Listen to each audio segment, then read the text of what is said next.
এতদিন আয়নাঘর ছিল গুমের শিকার পরিবারদের মুখে মুখে, কিন্তু সেই আয়নাঘর থেকে মানুষ ফিরে আসার পর এখন হঠাৎ নিখোঁজ হওয়াদের নতুন ঠিকানা কচুক্ষেত।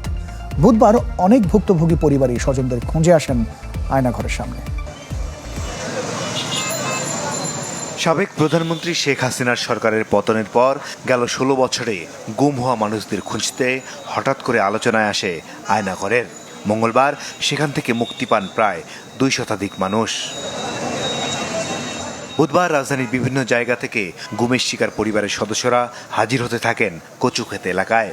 সকালেই খবর মেলে ইউপিডিএফ এর নিখোঁজ নেতা মাইকেল চাকমাকে আয়নাঘর থেকে মুক্ত করে পরিবারের কাছে ফিরিয়ে দেওয়া হয়েছে। এরপর ভিড় বাড়তে থাকে সেখানে। কারো ভাই নিখোঁজ, কারো বা স্বামী।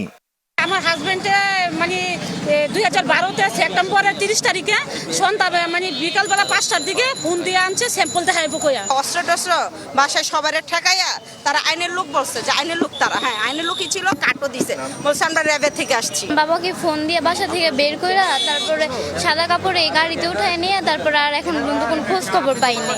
দিনভর অপেক্ষা থাকা পরিবারের এসব সদস্যরা অনেকে জানেও না যাদের খোঁজে তারা এসেছেন তারা বেঁচে আছে কিনা।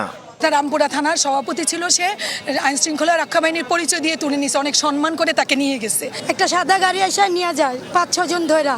এখন ধরে আমরা ডিবিতে গেছি, থানায় অভিযোগ করছি, মোহাম্মদপুর কোনো আমরা খুঁজি পাইনি। নিখোঁজ হওয়ার পরে আমরা অনেক চেষ্টা করছি, সাংবাদিকের মাধ্যমে জিটি করছি, থানায় গিয়ে, কিন্তু আমরা তার আজ পর্যন্ত কোনো সন্ধান পাই নাই। তবে এখান থেকে কাউকে সরাসরি হাতে তুলে দেয়া হয়নি। যারা এখান থেকে মুক্ত হয়েছেন সকলকে বাড়িতে পৌঁছে দেয়া হয়েছে। মাসুদুর রহমান, চ্যানেল 24, ঢাকা।